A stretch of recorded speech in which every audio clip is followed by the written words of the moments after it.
Ang Pilipinas ay kilala sa kanyang yaman sa iba't ibang tradisyon sa pagluluto.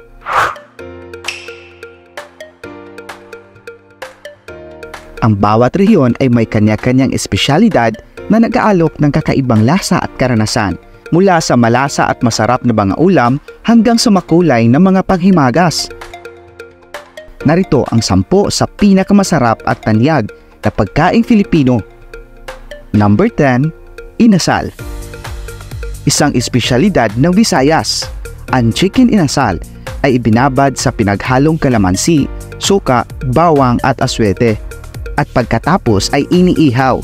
Karaniwan itong inihain kasama ang garlic rice, sausawan at chicken oil na nakakadagdag sa gana ng pagkain. Number 9, sisig. Isang ulam na umuusok na gawa sa tinadtad ng mukha ng baboy, tainga at atay. Ang sisig ay tinimplahan ng kalamansi, sibuyas at sili at madalas inihain sa isang mainit na plato na may hilaw na itlog sa ibabaw. Number 8, laing. Isa pang Bicolano dish. Ang laing ay binubuo ng mga dahon ng gabi, niluto sa gata kasama ang bagoong at sili, na nagreresulta sa isang creamy at malasa na ulam na may kaunting sipa ng anghang. Number 7, Bicol Express. Nagmula sa rehiyon ng Bicol, ang maanghang na pagkain ito ay gawa sa baboy, gata, bagoong at maraming sili na nagbibigay ng isang masarap at maanghang na lasa. Number 6, halo-halo. Isang sikat na Pilipinong panghimagas. Ang halo-halo ay isang makulay na halo ng shaved ice, pinatamis na beans, prutas, gulaman, leche flan, ube at evaporated milk na nagre-resulta sa isang masarap at nakaka-refresh na merienda.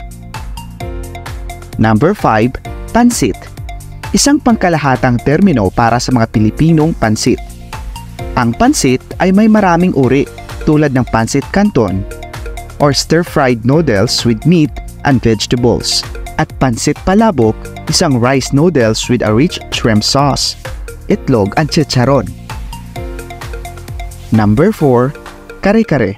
Isang malasa at creamy na nilagang mani na gawa sa buntot ng baka, trepa at mga gulay. Ang kare-kare ay madalas inihain kasama ng bagoong, fermented shrimp paste para pampalasa nito. Number 3, lechon.